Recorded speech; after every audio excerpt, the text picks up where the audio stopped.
In the vast, silent expanse of the Judean desert, under a sun that bakes the very memory from the stones, lie secrets. Secrets that sleep for millennia, waiting for a chance event. A lost animal, a curious shepherd, a thrown rock to awaken them. This is a story of such a secret, a story of whispers from the dust, of a people who turned their backs on the world to prepare for its end, and of a discovery that would rewrite history. This is the story of the Essenes and the priceless treasure they left behind, the Dead Sea Scrolls. Our journey begins not in the distant past, but in the turbulent year of 1947. The world was reshaping itself after a global war, and in the British Mandate of Palestine, tensions were high. But far from the cities and the politics, in the arid wilderness near the Dead Sea, a young Bedouin shepherd named Muhammad Eddib was searching for a stray goat. He wandered near the limestone cliffs that bake in the merciless sun, a place of stark and desolate beauty. Spotting a small, dark opening in the rock face, a cave he had not seen before, he wondered if his lost animal had sought refuge inside. He called, but only silence answered. Hesitant to enter the darkness, he picked up a stone and tossed it into the opening. He did not hear the skittering of a goat, but another sound, a sound that would echo through the decades to come. The sharp, distinct crack of shattering pottery. Curiosity now overriding caution, he pulled himself into the cave. As his eyes adjusted to the gloom, he saw them. Tall clay jars, standing like silent sentinels along the cave wall. Most were empty, but one, its lid still partially intact, held a mystery. Reaching inside, his fingers brushed against not treasure, not gold, but something far more valuable. Bundles wrapped in decaying linen, and inside those bundles scrolls, brittle, dark, and covered in a language he could not read. Muhammad Eddib had no idea that he was holding the greatest manuscript discovery of the 20th century. He had stumbled upon a lost library, a time capsule sealed for 2,000 years, the intellectual and spiritual remains of a community of desert mystics who had vanished from the stage of history. Who were these people? Why did they hide their sacred writings in these remote caves? And what secrets did these ancient scrolls contain? To answer these questions, we must step back in time, into a world of prophecy, purity, and rebellion. Before we can unlock the secrets held within the scrolls, we must first confront the mystery of their guardians. Our journey takes us to this place, this barren plateau perched between the limestone cliffs and the saline shores of the Dead Sea. Today it is a ghost, the skeletal remains of a community, its stones whispering a story that was silenced for 2 millennia. This is Khirbet Qumran. For decades, the identity of the people who lived, worked, and prayed within these crumbling walls has been one of the most hotly debated subjects in archaeology and biblical scholarship. Who were they? Why did they choose this isolated, almost inhospitable corner of the world to build their home? And why did they surround themselves with a library of such immense importance that they would ultimately hide it from the approaching darkness of a world at war? The scrolls themselves offer clues, but they rarely speak the names of their authors directly. They are filled with rules and prophecies, but not a clear statement of identity. The answer, or at least the beginning of an answer, does not come from the caves, but from the libraries of Rome and Alexandria. It comes from the writings of ancient historians, men who were contemporaries of this desert community and who described a strange and remarkable third sect of Jewish philosophy, a group that stood apart from the powerful Sadducees who controlled the temple and the influential Pharisees who held sway among the people. These historians called them the Essenes. To understand Qumran, we must first walk through the pages of history and meet this shadowy group through the eyes of those who observed them from afar. Our first witness is Pliny the Elder, a Roman administrator and naturalist who died in the eruption of Mount Vesuvius in 79 AD. In his encyclopedic work, natural history. While describing the geography of Judea, he pauses to mention a peculiar group living near the Dead Sea. His description is brief, but it is electrifyingly precise. He writes, "On the west side of the Dead Sea, but out of range of the noxious exhalations of the coast, is the solitary tribe of the Essenes, which is remarkable beyond all the other tribes in the whole world, as it has no women and has renounced all sexual desire, has no money, and has only palm trees for company. Day by day the throng of refugees is recruited thus, for thousands of ages, a race in which no one is born lives on forever." Pliny's words paint a picture of an ascetic, celibate, communal brotherhood, living in this exact location west of the Dead Sea. A community that renounced wealth and procreation, sustaining itself not by birth, but by attracting new members who were, as he puts it, weary of life. This single paragraph, written 2,000 years ago, is perhaps the most powerful piece of external evidence we have, a geographical pin dropped on a historical map, pointing directly at Qumran. Our second witness is Philo of Alexandria, a prominent Jewish philosopher who lived around the same time. Philo held the Essenes in high esteem, viewing them as the embodiment of philosophical virtue. He describes a group numbering around 4,000, living in villages and avoiding cities.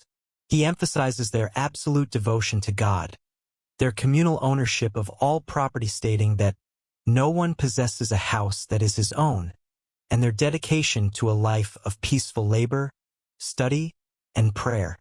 He notes their rejection of animal sacrifice, believing a pious spirit was the only worthy offering, a radical departure from the temple-centric worship of mainstream Judaism.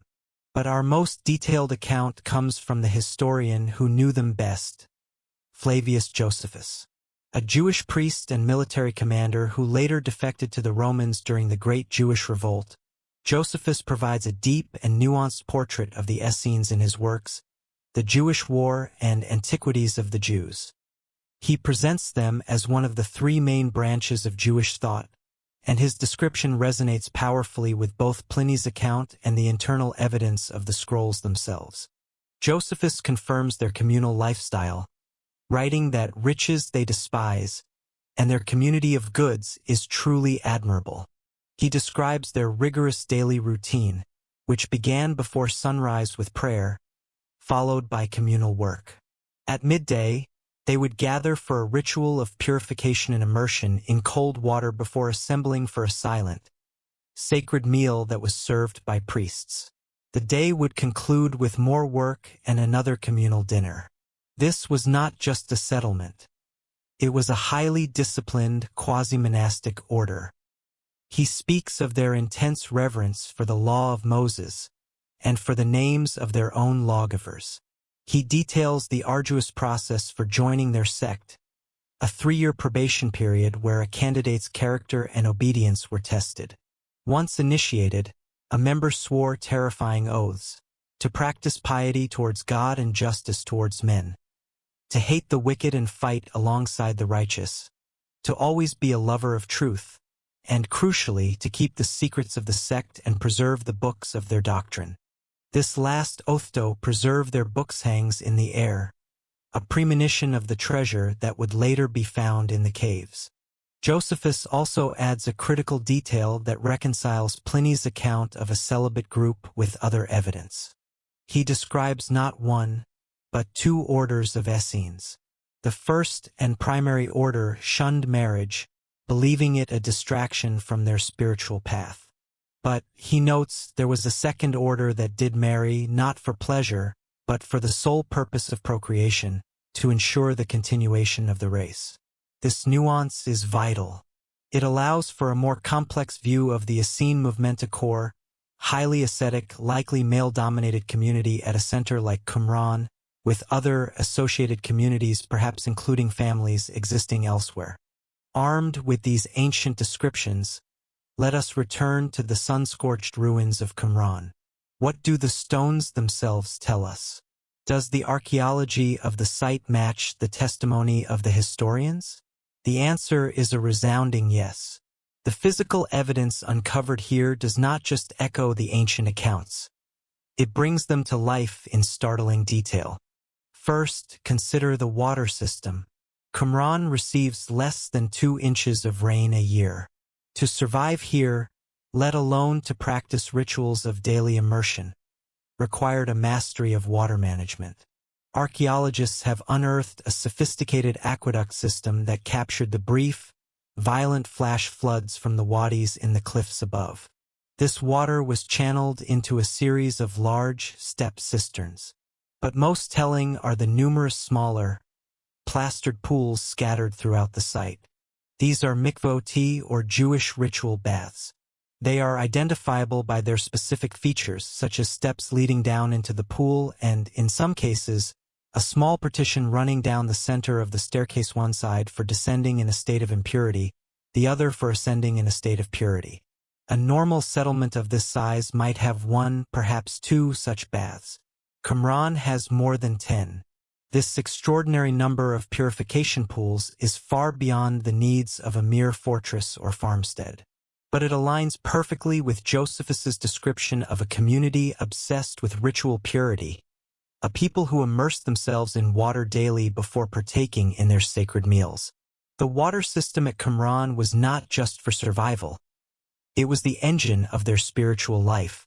Next, we come to this large assembly hall, widely identified as a refectory or communal dining hall. It is a space designed for a large group to gather. Adjacent to it, archaeologists discovered a pantry containing over 1,000 pottery vessels, hundreds of bowls, plates, and goblets, neatly stacked. This wasn't a family kitchen. It was an institutional dining service, perfectly suited to the sacred, communal meals described by Josephus, where the entire brotherhood would gather in silence as priests blessed the bread and wine. Just east of the settlement lies the main cemetery. Over 1,000 graves have been identified, laid out in neat, orderly rows. A study of the excavated skeletons revealed that the overwhelming majority were male. This demographic anomaly strongly supports Pliny the Elder's description of a celibate community of men. However, a small number of skeletons belonging to women and children have been found in the cemetery's extensions. This does not contradict the Essene hypothesis, but rather supports Josephus's more nuanced account of a second, marrying order of Essenes, who may have been part of the wider community or lived in a secondary settlement nearby. But perhaps the most evocative discovery within the ruins is found in this second-story room. After it collapsed in an earthquake, its contents were preserved. Archaeologists unearthed what they believed to be the remains of long, plastered benches, suitable for scribes to sit and write upon. And, most importantly, they found inkwells, one made of bronze, another of ceramic, still containing the dried remains of carbon-based ink. Scientific analysis has shown that the chemical composition of this very ink is consistent with the ink used on many of the Dead Sea Scrolls. This is the smoking gun of Qumran. This is the forensic link between the people who lived in this place and the scrolls hidden in the caves. They were not just collectors of books. They were authors and scribes. This room, this scriptorium, was a factory of sacred literature, the place where the books of their doctrine that Josephus mentioned were painstakingly copied and preserved. So, the evidence from ancient writers and modern archaeology converges powerfully on one conclusion. Qumran was an Essene center. But this raises a deeper question. Why? Why would this group of devout Jews abandon Jerusalem, the holy city, the site of God's own temple, for a life of hardship in the desert? The answer lies in the religious and political turmoil of the 2nd century BCE, a century before the birth of Jesus. Judea had been embroiled in the Maccabean Revolt, a heroic struggle against the Greek Seleucid Empire which had tried to outlaw Judaism. The revolt was a success, but its victory held the seeds of a new conflict. The family that led the revolt, the Hasmoneans, eventually seized not only the throne, but also the office of the high priest. For a pious group like the Essenes, this was a catastrophe. The high priesthood was a sacred office, meant to be held only by descendants of the priestly line of Zadok, who was appointed by King David himself. The Hasmoneans were not of this lineage. In the eyes of the Essenes, they were illegitimate usurpers. The temple in Jerusalem, the very heart of their faith, was now controlled by a corrupt and illegitimate priesthood. Its holy rituals were defiled. The sacred calendar, they believed, was being ignored in favor of an incorrect lunar calendar. The entire establishment had gone astray. It was in this crisis that a figure of immense importance emerges from the shadows of the scrolls. They call him the Teacher of Righteousness. The texts portray him as a priest, likely of the true Zadokite line, who challenged the religious authorities in Jerusalem. He was persecuted and opposed by a figure the scrolls call the wicked priest, very likely one of the Hasmonean rulers. In response to this corruption, the Teacher of Righteousness led his followers out of Jerusalem. They saw themselves as the true Israel, a remnant of faithful priests and laypeople. They went into the wilderness, into exile, to live a life of perfect obedience to the law and to establish a new covenant with God. The desert, for them, was not just a place of retreat. It was a place of purification and preparation. It was here, in the wilderness, that the prophet Isaiah had said to prepare the way of the Lord. They took this prophecy literally. They believed they were the ones paving the highway for God's return, for a final, apocalyptic judgment when the sons of light themselves will triumph over the sons of darkness who now ruled the world. Qumran was their headquarters in this cosmic war. It was their monastery, their seminary, and their fortress of faith. Here they studied, prayed, and waited for God's intervention. They lived a life of radical purity, separating themselves from a world they believed was doomed, all while meticulously preserving the sacred scriptures and their own unique interpretations of them. While some scholars still propose alternative theories that Qumran was a fortress, a pottery factory, or a wealthy Roman villa, these theories fail to account for the totality of the evidence. They cannot explain the vast number of ritual baths, the unique cemetery, the scriptorium with its inkwells, or, most importantly, the seamless connection between the lifestyle described in the sectarian scrolls and the physical layout of the site. The Essene hypothesis remains the only theory that harmonizes the voices of the ancient historians, the mute testimony of the stones, and the profound secrets of the scrolls themselves. They were a people of the book, who chose the desert as their sanctuary, a community of mystics and scribes, of priests and rebels. They were the Essenes. They were the keepers of the scrolls. And now that we have met the guardians, it is time to unlock the library they left behind. A community is more than its buildings and bones. A community is its ideas, its beliefs, its soul. The Essenes who lived and died at Qumran vanished into the dust of the Judean desert, but they left their soul behind. They left us their library. The discovery made by Muhammad Eddib in that first cave was like the first tremor of an earthquake event that would permanently reshape our understanding of the ancient world. News of the find spread like wildfire through the Bedouin tribes. A scroll fever took hold. These scraps of ancient leather, once used to mend sandals, were now recognized as a priceless commodity. For the next decade, a frantic race began between the Bedouins, searching for treasure, and archaeologists. When the dust finally settled, the true scale of the discovery was breathtaking. They had not found one cave of scrolls, but 11. And within those 11 caves, they had not found a handful of manuscripts, but the tattered remains of over 900 different texts. It was a complete library, a literary time capsule sealed for 2 millennia. To comprehend this vast collection is to look inside the mind of the Qumran community. The scrolls are the DNA of their faith. Scholars have painstakingly pieced together this immense puzzle, and in doing so have broadly sorted the library into three main categories. Each category in its own way is a revolution. Each one opens a different door into the lost world of the Essenes. The first door takes us back to the very foundation of their faith, the scriptures themselves. For centuries, our knowledge of the Hebrew Bible, the Old Testament, rested on a chain of trust. The oldest complete manuscripts of these sacred texts dated from the Middle Ages, primarily the 10th century AD. Scribes, like the Masoretes of Tiberias, had devoted their lives to preserving and copying the scriptures with phenomenal accuracy. But there was always a gap. A silent, thousand-year chasm stood between the time the last books of the Hebrew Bible were written and our earliest complete copies of them. We had to trust that the text had remained stable across those 1,000 years of transmission.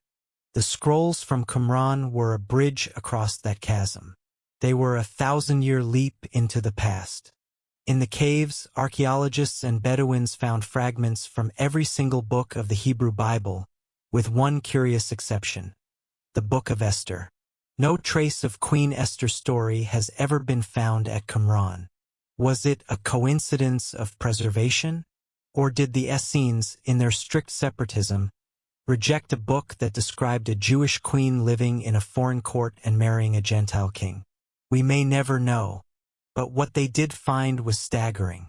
The undisputed star of the entire discovery was found in that very first cave, almost perfectly preserved. Known today as the Great Isaiah Scroll, it is a magnificent manuscript.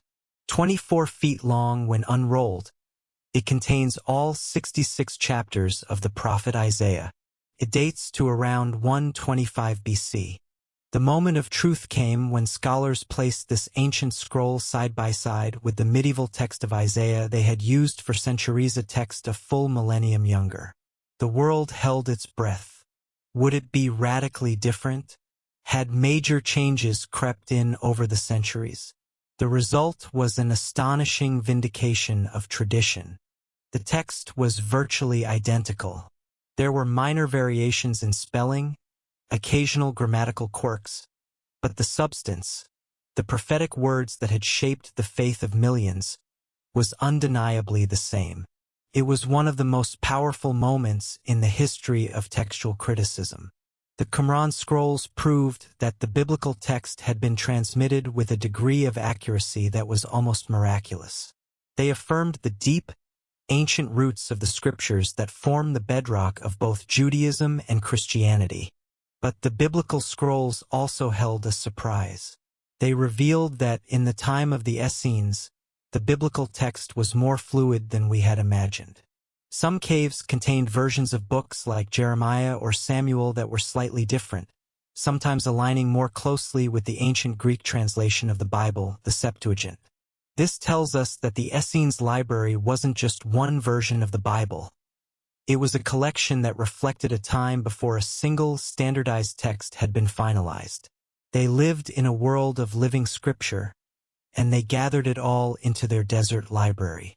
If the biblical scrolls confirmed what we knew, the second category of texts revealed what we could have never imagined.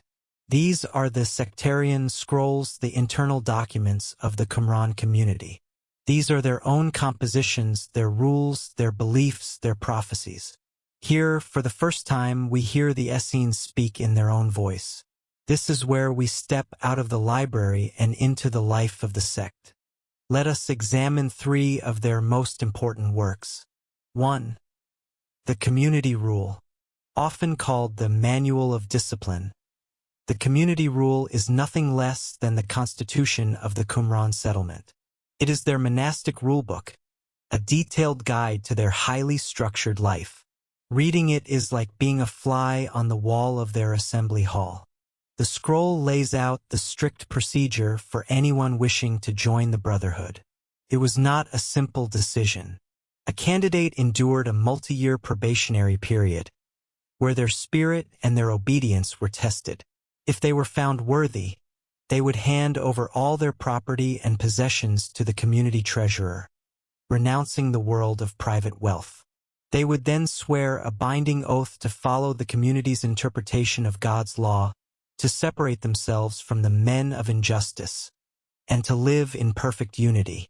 The rule details their rigid hierarchy, with the priests, the sons of Zadok, holding authority over all matters of doctrine and judgment. It describes their sacred communal meals, which no one could partake in without first undergoing ritual immersion. It even lists a detailed penal code. Infractions that seem minor to us were met with harsh punishment. Speaking out of turn during the sacred assembly could result in 10 days of penance. Laughing foolishly and loudly, 30 days. Spitting in the assembly, 30 days. Slandering a neighbor, 1 year of exclusion from the pure meal and a reduced food ration. But most importantly, the community rule reveals their core theology.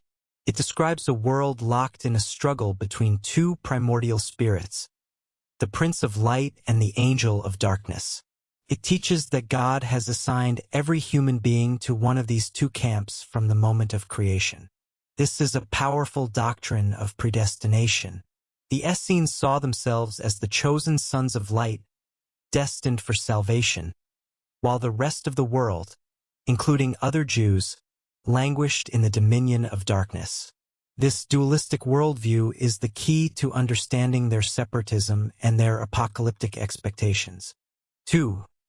The War Scroll. If the community rule was their guide for the present, the War Scroll was their blueprint for the future. This is one of the most extraordinary and unsettling documents from the caves. It is not a vague prophecy about the end of days. It is a detailed, practical, and highly organized military manual for the final apocalyptic war. The scroll lays out a 40-year conflict. It meticulously describes how the Sons of Light will organize themselves for battle. It details the size of troop formations, the types of weaponry to be used, swords, spears, and shields inscribed with holy names, and the precise inscriptions that were to be written on their military banners and trumpets. For example, the trumpets used to summon the troops were to be inscribed with the Called of God. The trumpets for an ambush were to read, Mysteries of God to wipe out wickedness. The enemy is given a code name, the Kittim. While the term had been used for earlier empires, by this period, it is almost universally understood by scholars to refer to the legions of Rome. The scroll describes a final, climactic battle against these forces of darkness, a battle that would not only involve the men of the Qumran community, but also the heavenly host. The Essenes fully expected the angels of God to fight alongside them, turning the tide and annihilating evil from the face of the earth. The War Scroll is a chilling look into the fervent, militaristic, and apocalyptic mindset of the community. They were not peaceful pacifists in every respect. They were holy warriors, patiently waiting for God's signal to begin the final, purifying war that would usher in the Messianic age. 3. The Temple Scroll. While the War Scroll detailed the destruction of the old, corrupt world, another major text, the Temple Scroll, provided the vision for the new world that would follow. One of the longest scrolls found in the caves, it is a remarkable document that presents a new revelation, a blueprint from God for a future, perfect temple. The scroll is written in a unique style. Unlike other biblical law books, it is written in the first person, as if God himself is speaking directly, dictating his plans for his perfect house. And you shall make a second court, and you shall make a third court. This bold literary choice presents the scroll as a new, authoritative work of Scripture. It provides extraordinarily detailed architectural plans for a massive temple complex in Jerusalem, far larger and more glorious than even Herod's famous temple. It lays out intricate rules for the festivals that would be celebrated there, including some festivals not mentioned in the Bible, and specifies the exacting standards of ritual purity that would be required of all who entered. The Temple Scroll is the ultimate expression of the Essenes' core grievance. The existing temple in Jerusalem was defiled, its priesthood illegitimate. The Temple Scroll was their answer. It was their sacred blueprint for the future, a time after the Great War when true, pure worship would be restored to Israel under the guidance of a righteous Zadokite priesthood. It was the architectural drawing of their deepest hope. And then there is the outlier, the enigma, the text that defies all categories. In 1952, in the back of Cave 3, archaeologists found a scroll unlike any other. It was not made of brittle leather or fragile papyrus. It was hammered onto 2 rolls of thin, pure copper. The material alone signaled that this was something different, something meant to last. But the corroded metal could not be unrolled without crumbling into dust. In a feat of technical ingenuity, the scroll was sent to Manchester, England, where scientists carefully cut it into 23 semicircular strips to reveal its secrets. What they read stunned them. This was not a work of scripture. It was not a community rule or a prophecy. It was a list, a treasure map, written in a strange, later form of Hebrew. The scroll catalogues 64 locations across Judea where an unimaginable quantity of gold, silver, and other valuables were buried. The descriptions are maddeningly specific, yet utterly cryptic. In the fortress, which is in the Vale of Acre, 40 cubits under the steps entering to the east, a money chest and its contents of a weight of 17 talents. In the charcoal depository of the outer court, 65 bars of gold. In the burial place of the third colonnade, a jar of incense and 10 bars of gold. The total amount of treasure described is staggering by some estimates, over 160 tons of precious metal. A king's ransom, a nation's wealth. But what is it? Is this list real? To this day, not a single item from the Copper Scroll has ever been definitively found. The debate rages. Whose treasure was it? One theory is that it was the treasure of the Qumran community itself, but this seems to contradict their ascetic lifestyle. Another, far more tantalizing theory is that this is the legendary lost treasure of the Second Temple in Jerusalem. Perhaps, in the desperate final days before the Roman siege of 70 AD, the priests managed to smuggle the temple's vast wealth out of the city and hide it, creating this indestructible inventory for a day when it could be recovered. Or perhaps the Copper Scroll is something else entirely. A work of folklore. A symbolic map where the treasure is not gold and silver, but spiritual wisdom. Or maybe it's a deliberate hoax, a piece of ancient misdirection. The Copper Scroll remains the Dead Sea's greatest unsolved mystery. A phantom ledger of lost riches, it stands apart from all the other texts, a silent, metallic testament to a secret that has yet to be unearthed. The biblical texts that confirmed the past, the sectarian texts that revealed a lost community, and the Copper Scroll that presented an unsolvable riddle. Together, this library from the desert caves paints a picture of a world far more complex, more vibrant, and more radical than we ever knew.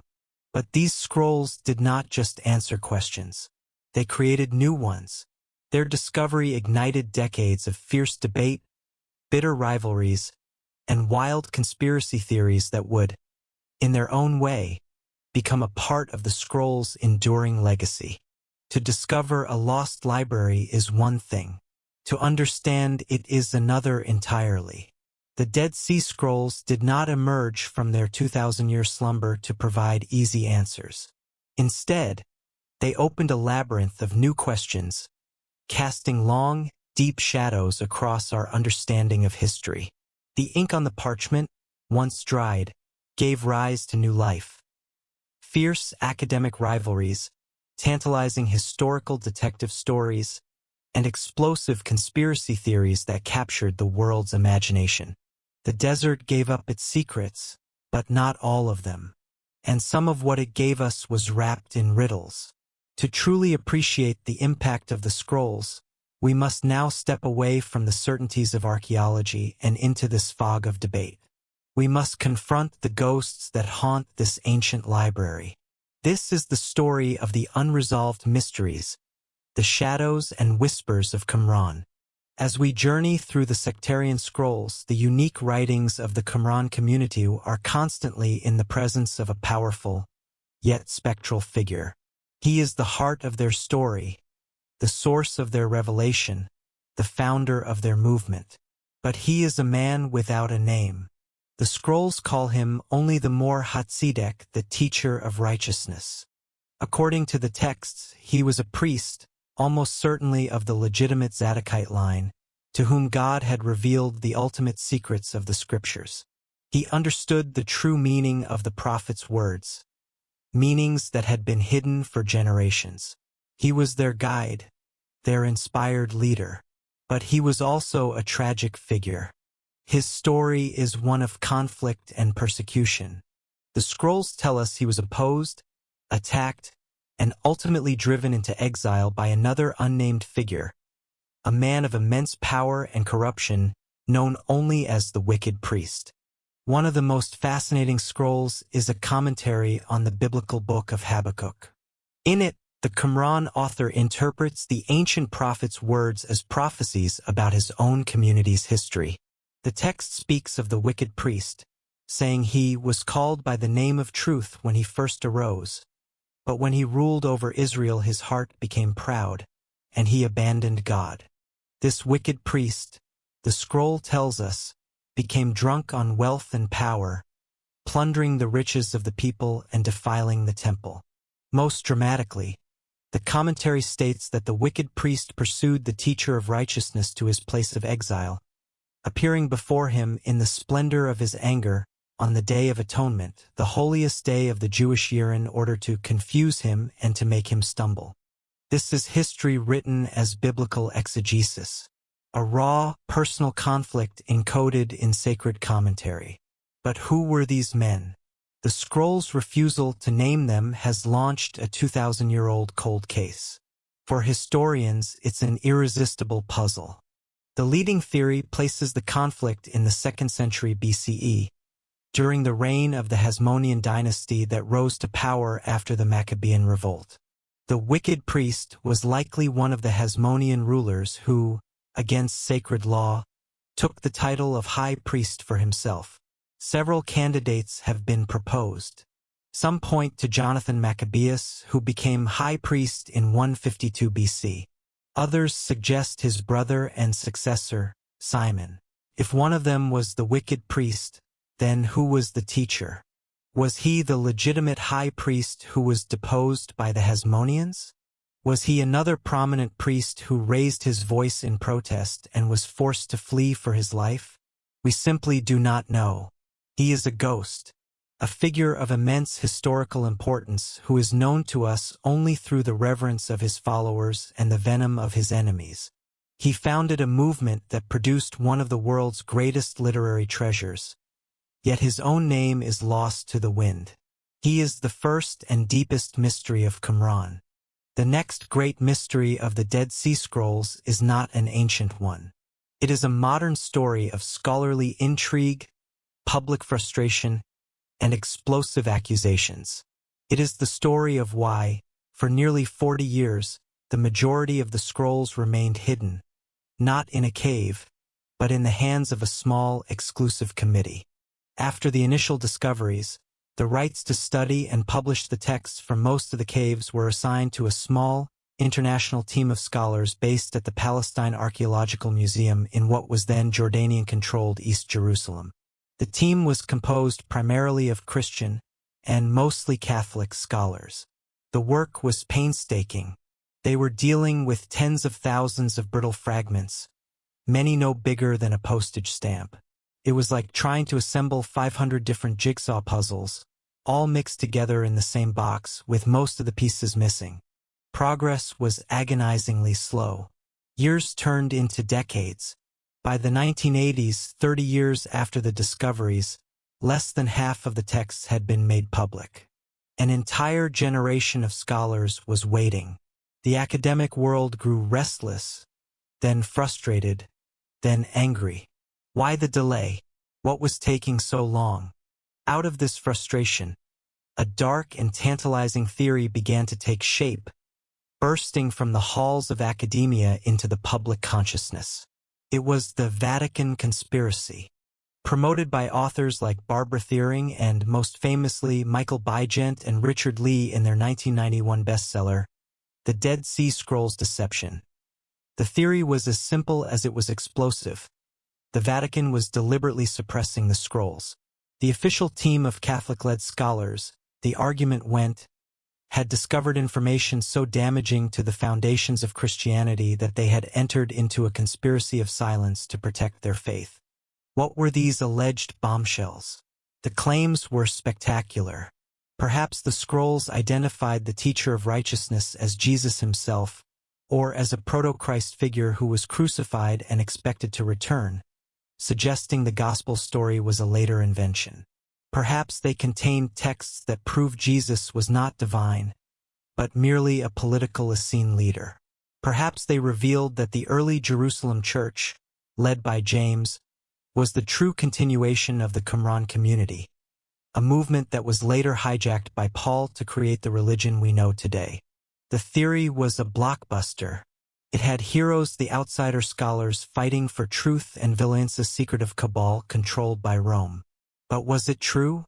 The reality, as is so often the case, was far more mundane. The delays were not born of a grand conspiracy, but of a perfect storm of very human problems. The scholarly work was genuinely slow and incredibly difficult. The original team jealously guarded their fragments, a common phenomenon in academia known as gatekeeping, preventing other qualified scholars from helping. Political turmoil in the region, including the 1967 Six-Day War, which brought the scrolls under Israeli control, also created disruptions. There was no single sinister cause. There was just a slow, frustrating, and poorly managed academic process. The pressure finally became unbearable. In 1991, two key events broke the academic monopoly. First, scholars using a computer program managed to reconstruct a key text from a previously published concordance. Then, in a revolutionary act, the Huntington Library in California announced it would make its complete photographic archive of all the scrolls available to any scholar without restriction. The dam had broken, and what was found when the floodgates opened and all the scrolls were finally published? No conspiracy, no cover-up. There was no mention of Jesus. There was no mention of John the Baptist. There were no bombshells that shattered Christianity. The Great Vatican Conspiracy, the story that sold millions of books, was smoke without fire. The most damaging secret the scrolls held was one of academic possessiveness and inefficiency. The true story of the scrolls was not about what they destroyed, but what they built. A profoundly richer and more complex understanding of the world from which both modern Judaism and Christianity emerged. So, if the scrolls don't contain a secret history of Jesus, what is their relationship to Christianity? This is perhaps the most enduring and important puzzle of all. The answer is subtle but profound. The scrolls are a kind of missing link. They don't give us the origins of Christianity, but they give us the context of its origins.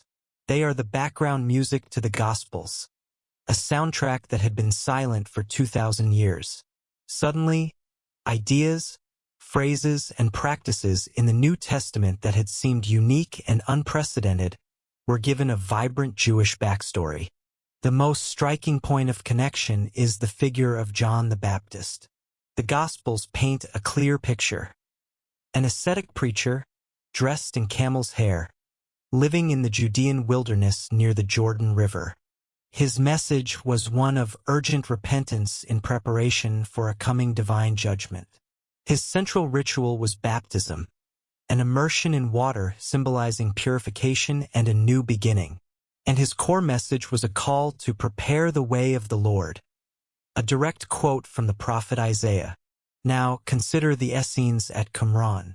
They lived in the same Judean wilderness. They practiced a life of asceticism. They performed daily ritual immersions in water for purification. And, most stunningly, they used the very same quote from Isaiah, "Prepare the way of the Lord in the wilderness," as the foundational charter for their entire community, as written in their community rule. The parallels are too numerous and too precise to be a coincidence. Was John the Baptist an Essene? Did he grow up in the Qumran community, only to later leave its insular world to take his message to a wider audience? We cannot say for certain, but many scholars today believe it is highly probable. John the Baptist fits the profile of an Essene more closely than any other known Jewish group of the period. He is the clearest human bridge between the world of the Dead Sea Scrolls and the world of the New Testament. And the connections don't stop with John. The teachings of Jesus and the structure of the earliest Christian community also resonate with Essene themes. The Essenes called themselves the Sons of Light and believed they lived by a new covenant. The Apostle Paul, in his letters, contrasts the children of light with the children of darkness, and Jesus speaks of a new covenant at the Last Supper. The Qumran community was led by a council of 12 laymen and 3 priests. The early Christian movement was led by 12 apostles. The Essenes practiced a form of communal ownership of property, and the book of Acts describes the first Christians in Jerusalem doing the very same, selling their possessions and goods and distributing the proceeds to all as any had need. Both the Essenes and Jesus were sharply critical of the temple establishment in Jerusalem, and both communities were intensely messianic, living in fervent expectation of God's imminent intervention in history. The Essenes awaited 2 messiahs, a royal one from the line of David, and a priestly one from the line of Aaron. The early Christians proclaimed that one man, Jesus, fulfilled both of these roles. The scrolls do not diminish the uniqueness of Jesus or the originality of the Christian message. What they do is revolutionary.